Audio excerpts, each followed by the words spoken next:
Diálogos que no son de Platón. Tierra firme, dijo un genovés. Luego, muchos siglos después, libertad. Diálogos que no son de Platón. Ay, espérese. Estos diálogos que no son de Platón nos están diciendo que hay un trato igual y que no hay discriminación cuando vemos una piel blanca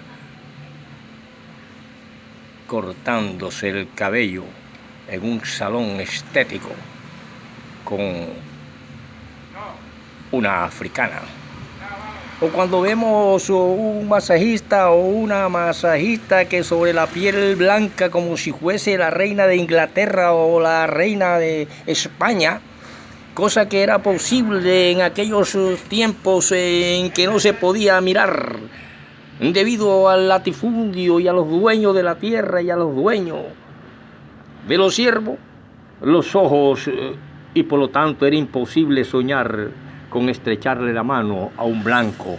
Hoy en el Palacio de Nariño, la más grande lección de humanismo la da una piel masajeada estéticamente por un artista de la belleza en el Palacio de Nariño, donde está rodeado de guardias presidenciales y toda clase de servidumbre.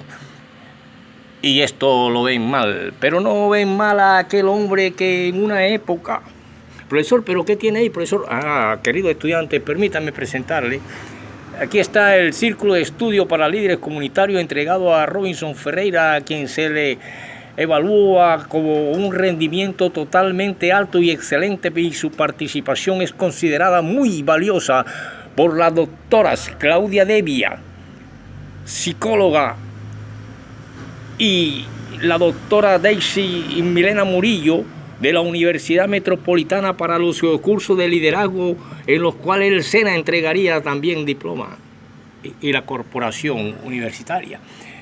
Y Robinson Ferreira adquiere unas cualidades y notas después de ser felicitado, y donde le sugieren que sea un poco más que concreto, porque su rapidez verbal y su mentalidad precisa a veces hace que no sea muy comprensible lo que dice, pero es muy rico y rápido su pensamiento, dejando una gran enseñanza. Por lo tanto, le otorgamos las siguientes calificaciones: participación y puntualidad 5, evaluación del tema liderazgo 5, exposición y correspondencia y sustentación de las ideas y prácticas 4, trabajo sobre discapacidad visual y auditiva 5, trabajo sobre discapacidad mental 4, evaluación del día 19 de abril 2001, módulo 5, cuando estudió el módulo 3, 5.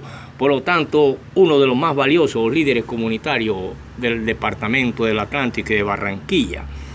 Y luego la doctora en psicoteología, llamada la pastora Catherine Bula, una de las cristianas más bondadosas y amorosas, que me salvó un dedo, que me había mordido una rata y casi se me cae. Si no es por ella, que me váyase directamente para el hospital. Aquí tiene para que coja un carro inmediatamente, y así ya se me veía el hueso y tenía el dedo podrido, pero me encontré como un ángel con ella en el camino. Iba con su esposo, el pastor Fernando López, que es un predicador internacional, y me otorgaron en unos estudios que hice con ellos sobre psicoteología el siguiente diplomado y mención de honor. Y es mi participación cuando me entrevistaron los periódicos y me consideran como más preparado que un cumichi, el cual ha leído y tiene en su cabeza una cantidad de libros. Por lo tanto, hablar con el profesor Ferreira, su profesor,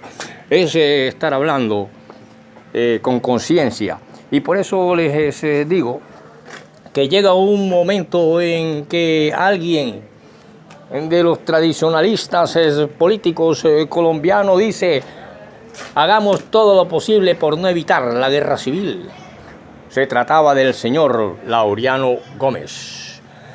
Y menciono a Laureano Gómez y menciono las manos blancas sobre la piel blanca y las manos negras sobre piel blanca, de que hoy en Colombia se goza de no discriminación. Y esa no discriminación está en el Palacio de Nariño, cuando hay una vicepresidenta que puede llevar al Palacio de Nariño también a cualquier trabajador del arte, y no hay discriminación por su color. En aquellos tiempos en que, cuando todavía habían jefes, muchos jefes que luchaban por una libertad, y que es cuando aparece por allá en San Basilio en 1691. El mulato Pablo aparece en Cali en 1772, Justo Antonio Anaya Cáceres en 1770 y Prudencio en Cerrito 1785 y Javier Buitrago en San Juan de los Llanos. Estos son jefes cimarrones que luchaban y que no podían ver en los cepos ni en las haciendas de los gamonales, con los cuales hoy en día todavía se lucha, a los ojos de una mujer normal, blanca. Y hoy en día eso insoñado es una realidad, está en el Palacio de Nariño. Y nos dice esto. ¿Y por qué toca eso, profesor Ferreira? Hombre, porque tenemos que saber que las rebeliones de esclavos negros dieron origen a muchas comunidades a partir del siglo XVIII a luchar por una libertad. Hubieron bastantes intentos de confederación, como la de San Basilio, Cali, Yuramangui, Cartago, Cauca, Chocó, para derrocar a los explotadores. Prudencio llegó hasta concertar un acuerdo con los indios de la Falda del Ruiz, cosa inusitada porque los españoles habían fomentado la enemistad entre ambas razas. Pusieron de enemigo a los indios esclavos contra los negros. Fíjate tú cómo era eso. Por lo tanto, podemos hablar de una cantidad de cosas como son los mayorazgos y tierras eclesiásticas. Hubo un momento en que el latifundio siguió creciendo. Cualquier particular de mérito podía pedir y obtener mercedes y desarrollar así una hacienda señorial, a no hacer nada con ella si no quería, o dejarla que se llene de monte. Y de esta manera se formaron extensas propiedades que condicionaron la estructura agraria en Colombia hasta nuestro día, que se está luchando por lo contrario. Pero habían allá en las épocas de Laureano Gómez que decía: es mejor no evitar la guerra civil, pero no podemos dar paso. Y por eso fue que se llegó a un Rojas Pinilla. Todo eso lo vamos a ver en El poder de la silla presidencial. Y piel blanca de la mujer del presidente, la libertad y el no racismo en la Casa de Nariño, un sueño hecho realidad. Un descendiente africano o una descendiente africano en la Casa de Nariño, y todavía dicen que el gobierno es malo. Y eran buenos aquellos que no le miraba a los ojos y te pónganle el cepo o suelten los perros para que lo devoren si trata de huir a los palenques. Por lo tanto, en nuestro país se logró esas cuestiones de tierras eclesiásticas. Se llamaban mayorazgos, tierras eclesiásticas. Propiedades que condicionaron la estructura agraria en Colombia, pero que quedaron sujetas a las leyes de la herencia y transmisión voluntaria de la propiedad, proceso por el cual podían fraccionarse. Y entonces aparecen las manos muertas.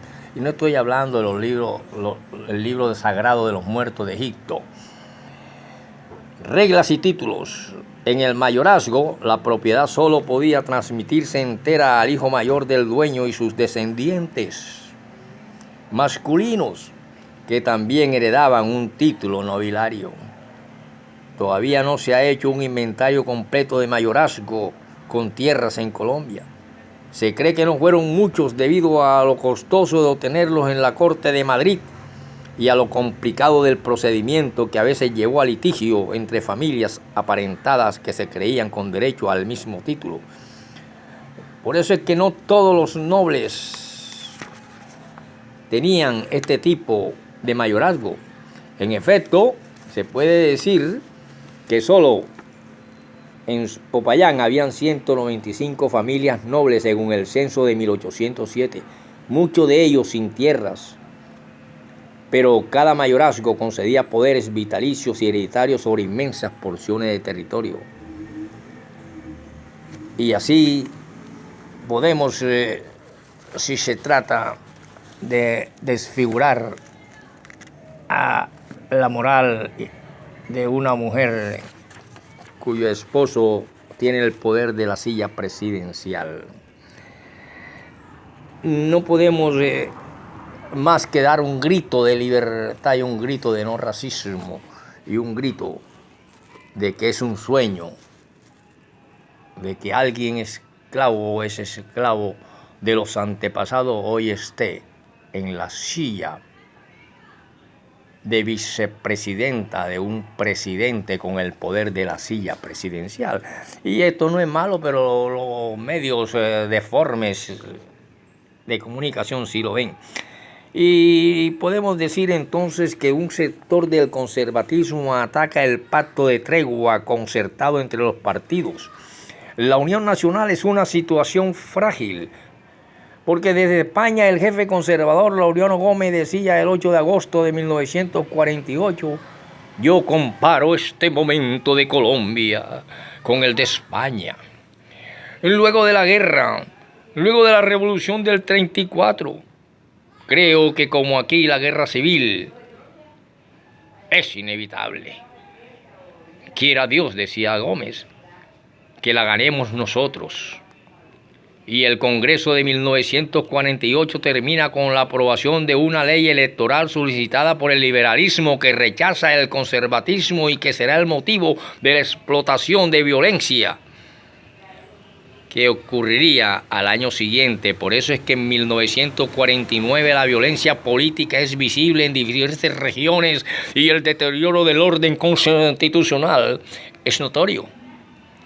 Y es tan notorio que el 9 de septiembre, cuando se produce un encuentro a tiros en el Senado de la Cámara de Representantes, del cual resultó la muerte del representante liberal Gustavo Jiménez, y quedó gravemente herido otro parlamentario llamado Jorge Soto del Corral, eminente figura de ese partido. Esto da motivo para retirados actos de violencia en todo el país que llevan al registrador del Estado Civil, llamado Eduardo Caballero Calderón, a decir al presidente de la República en carta del 23 de octubre que las elecciones serán solo una farsa sangrienta. El 28, el senador, apenas senador Carlos Lleras Restrepo, yo creo que este Carlos Lleras Restrepo fue el de la ley 45 de 1963, cuando estaba en el Senado, que le otorga derechos al hijo natural. Fíjate, no tenía derecho al hijo natural, ¿cómo eran esas cosas? ¿Cómo eran de malo?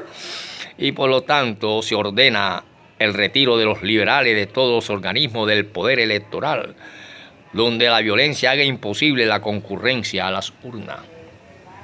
El 2 de noviembre del mismo año, el jefe del conservatismo declara que todo acuerdo con el liberalismo ha terminado.